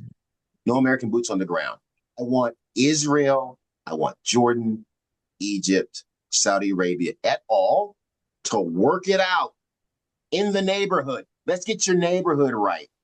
Obviously, we're going to be your friends. We're going to be shoulder to shoulder with you. But let's let that unfold. I love the idea of the Board of Peace. Very, very optimistic. I appreciate it, Elizabeth. I think we've covered a lot of territory on this, but I want to give you the last word vis-a-vis the Board of Peace, and specifically, if you have any comments about the countries that I mentioned that Israel has some challenges with, Turkey, Qatar, etc. The middle finger to Iran. That's first, and that's another thing we have. To the Islamic Republic, not to the people. Yeah, the leaders that have threatened America and Israel. Iran has, and the lives of our leaders here. They've been threatened. But if we lose capitalism, we won't be able to help Israel or ourselves. That was one note I have. We've got to keep capitalism. We have to vote Republican. And not for Rhino Republicans, but MAGA Republicans if we want to keep capitalism. And that way we can help Israel and ourselves maintain freedom. While they were talking, is it Dancy? He mentioned the Affordable Care Act. One of the reasons that failed is that it was required and it was linked in with our taxes, and you had to have it, when you filed your taxes, that you had to have this. That's an American issue. That has nothing to do with Israel. But the billions given to Iran by a former president of ours, that is Israel's business, as well as ours, that happened. And that, of course, led to Iran having plenty of money. And they said that was their money, and that this former president was just returning their money. But this has led to huge security problem in the Middle East. And then I also wrote, we don't need the United Nations. That they have nothing. They really don't do anything for Israel, and I do think that the Board of Peace would be more successful. And those were all my notes. Thank you. Thank you for that. Unless either of you have a burnt, yeah, please go ahead. Okay, so realistic does not mean cynical. So I'm just going to say that now, Tom. I would love to hold out hope, and I would love to be surprised, right? If we could actually come around on this. But remaining grounded shows that this 80-year-old problem is not going to be resolved in short order. And I think that that's the realistic side of this, that this problem has been festering for 80 years. It's not a short-term fix, and it's no matter the solution, there's going to be some pain involved. But as long as there are countries that support Hamas, we have to navigate that very carefully so that we don't create additional conflict. Okay. Yeah, Elizabeth, you get the last word on the Board of Peace. the Board of Peace, I support, and the United Nations, I do not. We really need to move on. That hasn't really done much to help us acquire peace in the world. So, Elizabeth, are you saying that maybe the Palestinian Arabs who Thomas wants to give the opportunity to move should be moved to a nice new location on the Upper East Side of Manhattan or Midtown Manhattan where the United Nations is? No, Am I hearing we that? don't want them in America. We Oh, don't want them okay. in America. No, thank you. That We goes got to our the own core of problems. part. We've got slaves Okay. that were here for hundreds of years, and their descendants are poverty stricken. They're losing their jobs to illegal I immigration. I I do was just trying support to bring America some being levity to the conversation, but in Israel. I like kind of how that went. Let me move to something a little bit more local for the three of you. One of my most meaningful and memorable experiences in North Carolina took place when I was speaking in a Native American church in Lumberton. Wow, 15, maybe 20 years ago. I was received with incredible warmth, and at the end, a woman approached me. I'm getting emotional remembering it. She had tears in her eyes, and she had a penny in her hand, and she told me she wanted to bless Israel. And one of the things that made me so welcome at this Native American church in Lumberton is that they, Indigenous Americans, understood the connection with the indigenous people of the land of Israel. Yet, some people, and we've talked about them today, deny that Jews have any historical connection to the land of Israel. I think, Elizabeth, we're up to you to begin this one. If you were to be approached by somebody who denies Jewish history in the land of Israel, what would you say? That it's proven in the Bible and scriptures from the Bible for thousands of years refer to Israel. So I don't think we'd have any historical problem with that. Richard? Yeah, I mean, there's you can go back, you can try and redefine history, but the borders, the way that they are now, you know, Israel being a state since 48, 49, whatever that is, you know, is a recognized country. And, you know, for those people that want to object to it and rewrite history, I'm going to say no. You know, there's revisionists hold very little logical consistency, which is one of my principles, because they'll say, oh, this, and this, but as long as it's only convenient. And Israel has, Jews have occupied that land for millennia, and there is no reason why an Israeli state should be opposed in any way. Again, we come back to the people that make those comments are the same ones that would support BDS and try to delegitimize Israel, and I have no alignment with them at all. Thank you. Thomas, what are you saying to somebody who says there's no historical ties, that we're not the indigenous people here in the land? So I take the Genesis 17, the spiritual approach, first of all, because we believe that Yahweh has given the land of Canaan to the descendants of Abraham, Isaac, and Jacob, that is Israel, both spiritually, and there is some ethnic and just, you know, human family ties that go by genes to Abraham, Isaac, and Jacob. It's been traced. So that's my direct answer. There's also the fact that the modern world in 1947, through the British Protectorate after the United Nations, we already know the UN Charter that established the nation of Israel. Post World War II and the Holocaust. The Holocaust happened. Unfortunately, over 6 million Jews were murdered.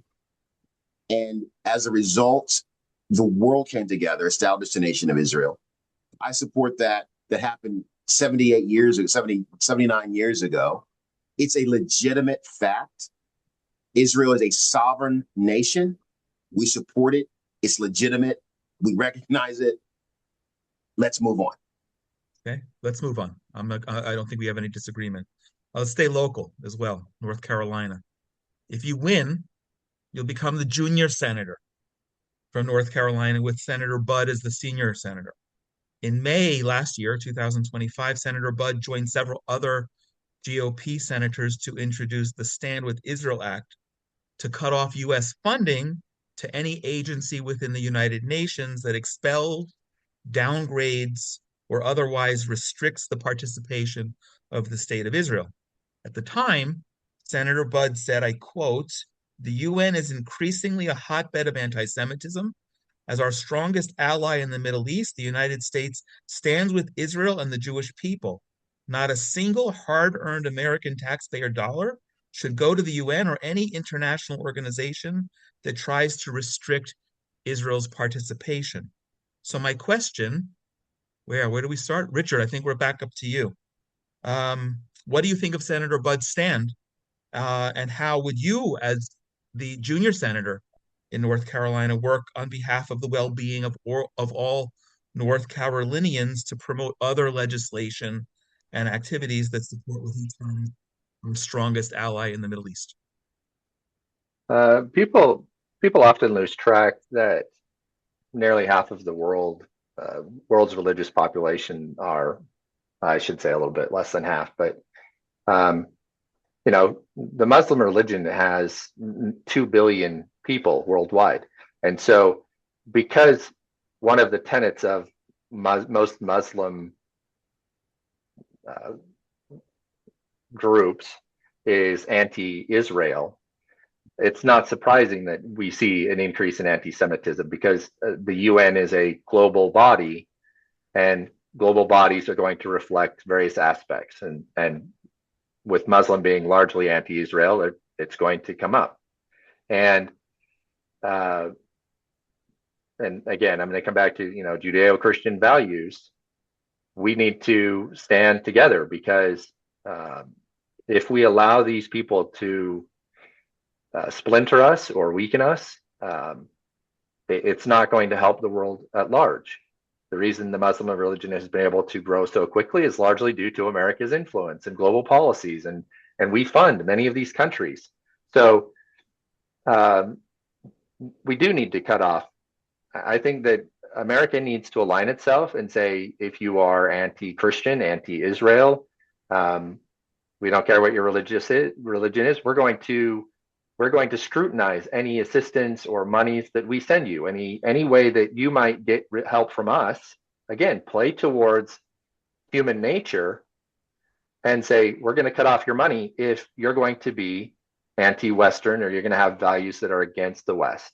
And with Islam growing so rapidly, I think it's growing at 5% annually right now. It's going to exceed Christianity within 10 years for population, because Christianity is atrophying a little bit.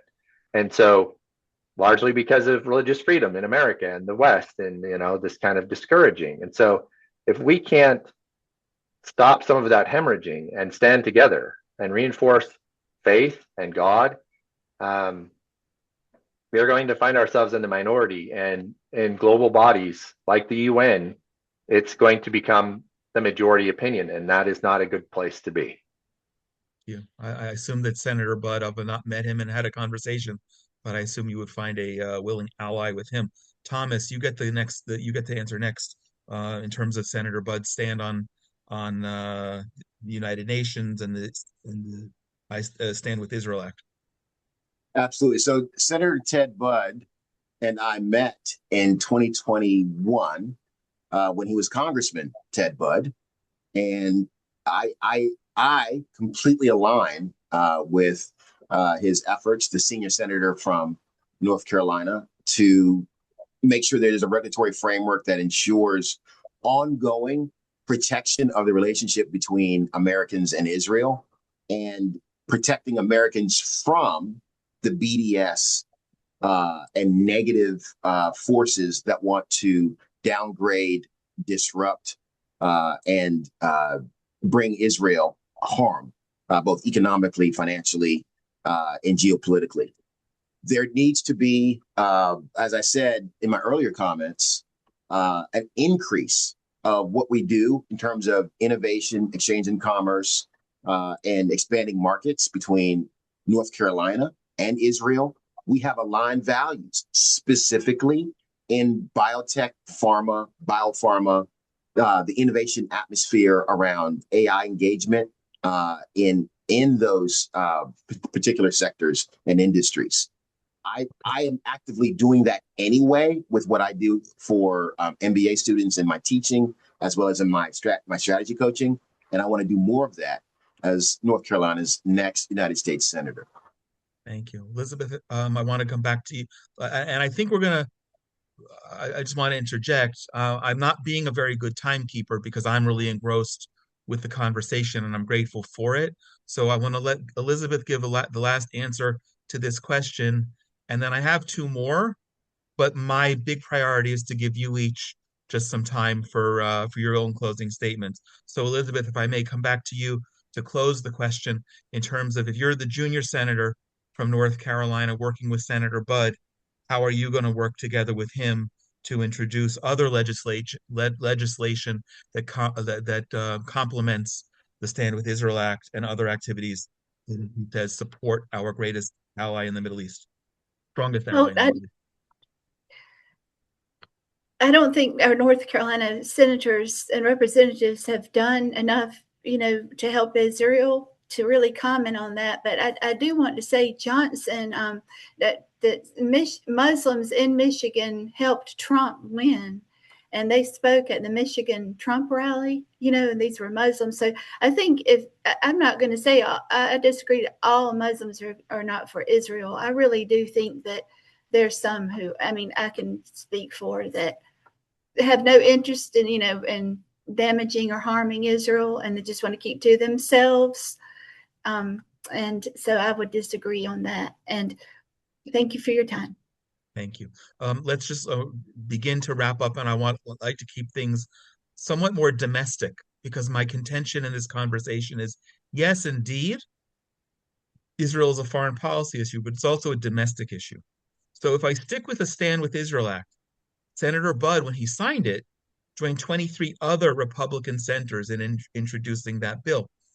But this points to a trend in recent years where issues relating to Israel, I alluded to this in my introductory remarks, have become more polarizing, and where support for Israel, where it once was bipartisan, is now much less so, in fact, even divisive. So my question, and let's see, who are we up to? Thomas, I think you're up. Why is this, the extra divisiveness? And what would you do as a United States Senator to fix it and restore bipartisan support for Israel? Yes. So the direct answer to that question is the spiritual climate in the United States of America has shifted away from Christ-centered evangelical values. Going to church, having a Christ-centered home, having a nuclear or core family that anchors our faith and anchors our values, that is on the downward trend in America. Yes, Martin Luther King, talked about the nuclear family. Unfortunately, a United States senator is not a preacher in a pulpit, right? We're legislatures. However, if you go to TLJ2026.com, TLJ2026.com, the first thing that I espouse and uplift is the American family and the role of the evangelical church in reinforcing the family. So we can partner with pastors. Here's the answer, the second piece of the answer to your question. We can partner with pastors across North Carolina. And my first endorsement was from Pastor David Morris, a legend here in North Carolina. A 44-year pastor here in North Carolina was my first endorsement. The evangelical movement of North Carolina can lock arms with the United States senators, Ted Budd, myself, prayerfully, and enforce the family that then reinforces the Christ-centered values in that family, and therefore reinforces why Genesis 17, why Genesis 12 actually matters to everyday North Carolinians, our spiritual inheritance. Yep. Thank you. Elizabeth, what would you do as senator to fix the breach in what was once bipartisan support? Well, I was born in Smithfield, North Carolina. I've lived here my entire life, worked in several counties in North Carolina. Just by building relationships with other people and talking about Israel and building support, would I win over people to Israel. And I just wanted to share this little cross thing that I think my great aunts got from Israel. It's a little handmade cross. Thank you. Richard, you're going to fix the bipartisan breach. How are you going to do it? A lot of this comes back, and this is I won't say it's a fundamental flaw in Western ideology, in our Western concepts, but tolerance and liberty, right? That the more tolerant we are, the more that people will start pushing those boundaries. And we saw this start in the 60s, and it's increased over the past, especially the past 30 years. And so, again, coming back to incentives, right? Like Tom mentioned it, but one of my core priorities on my website, the very first one, is restore the family. And that is so there's a couple of factors here. A lot of this shift came because of us turning into the welfare state. And once the welfare state started taking over, religion became secondary to especially single mothers marrying the state for welfare assistance and social assistance, which used to be provided by churches and religions. And what I'd like to do is provide tax incentives. If you're married with children, that you get additional tax incentives, that we cut back welfare for single mothers with children, especially multiple children, and also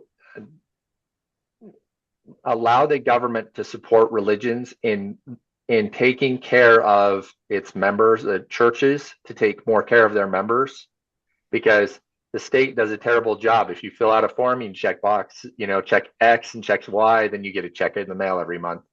And religions don't do that. Religions help people become better, build their lives, and become self-reliant, that government isn't capable of doing, right? It becomes a very personal thing. And so I would like for us to kind of restore some of this relationship with Israel.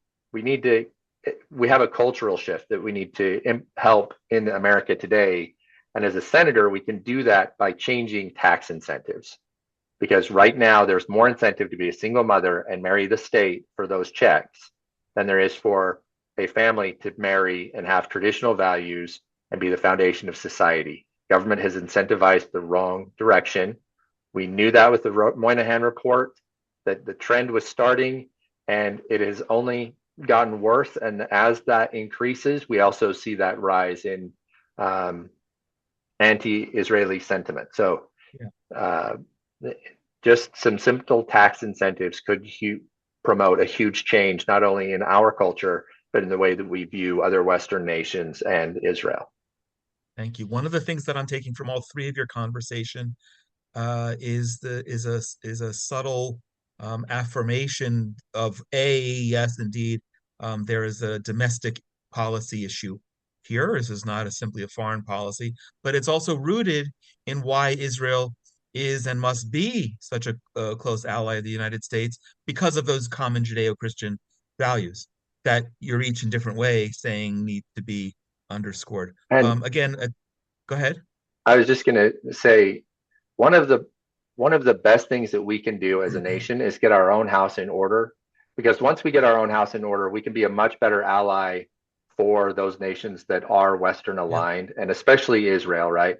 If we can't manage our own budget, if we are at discord at home, it's very hard for us to be the kind of lighthouse, this anchor that we need to be for Israel to fully prosper. And I think that my concern is that some of our toxicity is bleeding into other nations, and we need to resolve that first. Thank you. Yeah, and I want to use that as a jumping off point for my last question before I give you your closing statements. And for those who are following, we're probably going to be a little bit into overtime. But regarding getting your house in order, And I want to share a, a story that came up regarding the planning of this. Comments. What happened is just in the organization, there are a lot of people who, as I said, are watching the North Carolina Senate race and who are watching this conversation. I'm hoping the other candidates will as well, and that your very wise comments, very gracious comments here will help trigger ongoing dialogue. But simply organizing this conversation has elicited what I referred to as some very interesting pushback, both from the left and the right. Now, regarding pushback from the right, a friend of mine who's very well connected among Republican leadership in the United States commented to me. I was getting his input as I planned this event. And he wrote to me, I don't think I call that quote unquote interesting pushback. I think I call that dumb pushback. Speaking of pushback from the right, it reminds me of the scarecrow in the movie Wizard of Oz, where he laments, I wish I had a brain. Those responses are clearly from philosophies committed to sound bites rather than being thinkers of any sort. After all, Trump is the architect of the America First that they so worship. So if he is America First, why does he put Israel so high on his list? Because he understands that Israel is America First. So my question to the three of you, where do we start? I don't remember now. As you vie to represent the conservative side of the spectrum, what's your position to fellow conservatives who believe that advocacy for close relations with and on behalf of Israel represents Israel first at the exclusion of America first? Does anyone remember who I left off with?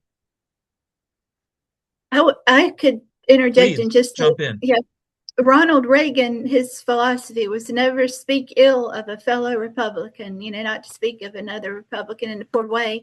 But we have some who just joined the Republican Party that I know personally in my hometown that were Democrats and just until this past election, and their entire lives were Democrats. And then this past election or two, judges in particular that were Democrats, they became Republican so that they could most likely win because the Democrat Party is not thought well of at the current time by most people.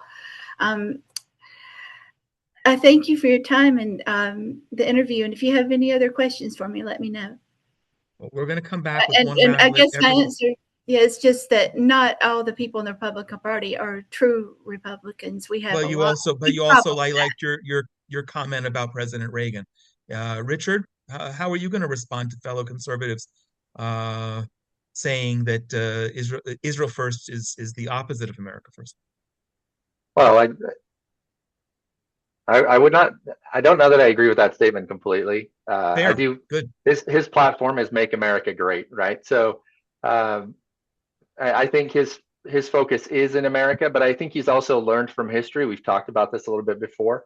History is a great teacher, and if you understand history and what happened with U.S. isolationism and how that has had negative effects, I think that Trump can be America first and still want to make sure that we are protecting our allies' interests abroad, because we can be working on our own house and getting things in order and doing other things at the same time. We're not just a single-minded, single-focused entity. And so, especially in a country of 340 million people, when we control 8.5% of the entire world's GDP, we have humongous leverage. And if we use that leverage correctly, if we pull the right levers, we can affect change all over the world. And our military might is unquestionable. There is no other country that comes close. And so if we leverage those two tools, our economic and military might, we can work on multiple fronts to improve the world overall and make it more stable. And I think that's what Trump is doing, especially in regards to the Israeli conflict right now. It's horrible. It's horrible that this is going on, that one of our allies is engaged in a conflict that the world is criticizing when even Americans are criticizing. And to my claim, I would say this: if terrorists came in from Mexico and killed 1,200 people and took hostages and beheaded them in the streets, America would have laid waste to any country that supported that. Not only would we have hunted down each one of them, we would have laid waste to any country that supported them. And 9/11 is a great example of that, right? 3,000 people, and we basically staged a 20-year war. So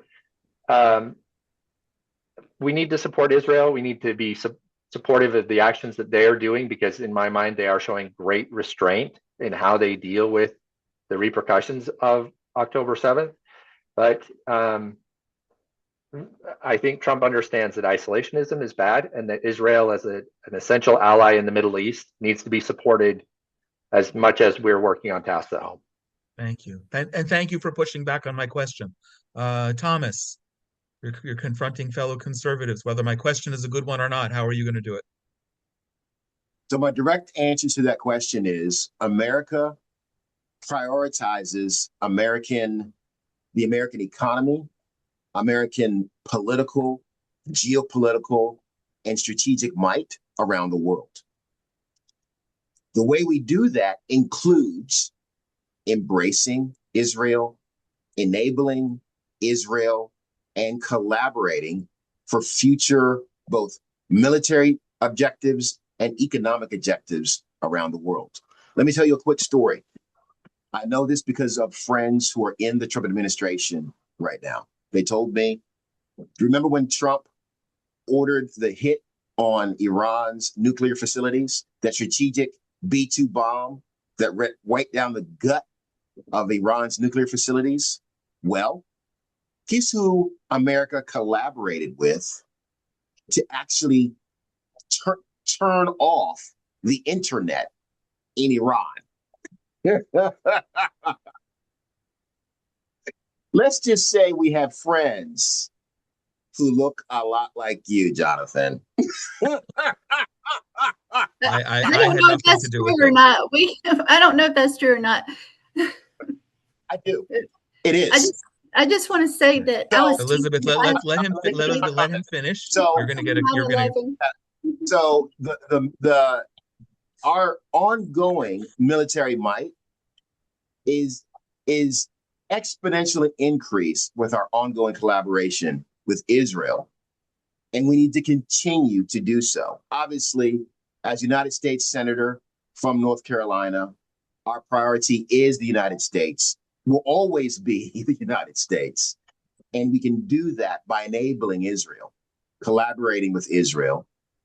And both of you brought up 9/11. I was at the Pentagon on 9/11. I was supposed to be in room 5E172 at 9:30. That's the blast area. The reason why I was not in the blast area that morning was because my alarm clock broke. I believe the Lord saved my life, and I am here for such a time as this to be North Carolina's next United States Senator. Thank you. Thank you. This has been delightful. I'm going to have a last word after each of you do, but what I'd like to do is give you 2, 3, 4 minutes each on any closing comments, and I'm opening it up. I'm going to unleash you, whether it's things that we've spoken about here relating to Israel today, things we haven't spoken about Israel today, or if you just like to give a campaign stump for why people should vote for you as early voting is beginning and the primaries in a month. Elizabeth, we started in the opposite direction alphabetically. I'd like to start with you and give any closing remarks that you like. They've tried to bankrupt him. They've tried to jail him. They've even tried to assassinate him. Yet Donald J. Trump has never stopped fighting for us. And if elected, I will never stop fighting for the United States of America. Thank you. Wow, thank you. Thomas, you're up. North Carolinians have a choice to choose a battle-tested, battle-ready, battle-proven United States Senator to represent them in Congress. I have been almost blown up I've been at the end of a shotgun on foreign soil, preserving our ideals around the world.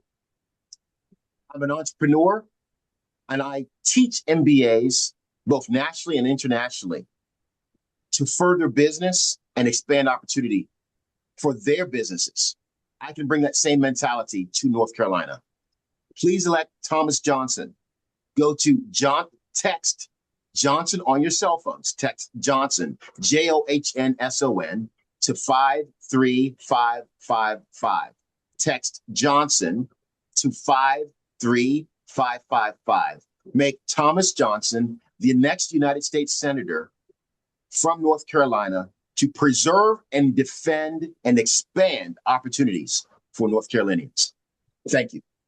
Thank And you, Jonathan, Richard. thank you. And my fellow colleagues, thank you. Yeah, Richard, you get the last word. That's fantastic. I didn't realize I was going to get a promotion by one of my competitors here. You're right.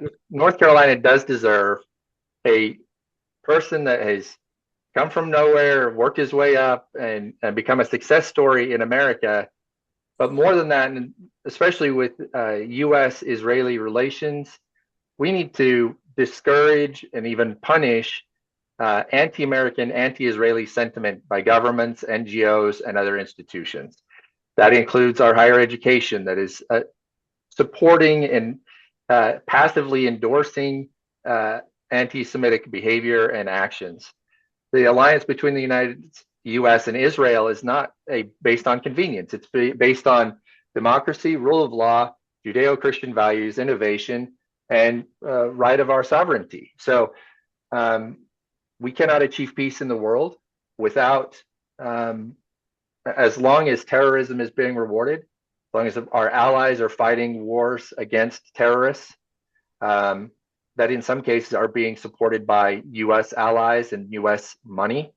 So we need to go after NGOs and entities that are supporting these terrorist organizations and these nations that support terrorism in order to make the world a safer place.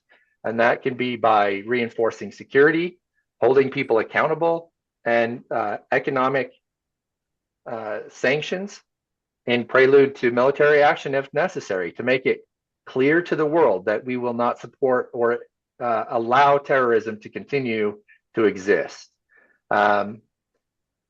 We need strong alliances. Strong alliances, the more that people see the U.S. and Israel aligned, the less likely they will be to cause war on Israel. And if they know that American might will support Israel when they're dealing with these conflicts and this discord, they'll be much less likely to want to engage. And so if we want peace, prosperity, and stability for Israel and in that region, we need to stand with Israel unequivocally and unapologetically in order to let them know that the U.S. Will be part of the force, will react, that we will be there to stand by you and make sure that Israel, I like to quote, walk softly and carry a big stick, right? I want to stand next to Israel carrying that big stick so that when someone gets too close, we whack them with it and they learn not to engage again. And so I am candidate for U.S. Senate for North Carolina. My site is danzy4senate.us. And I hope that as this campaign goes along, that people will find I am sincere and genuine, and that as much as I do not like military force, that I know sometimes it's necessary.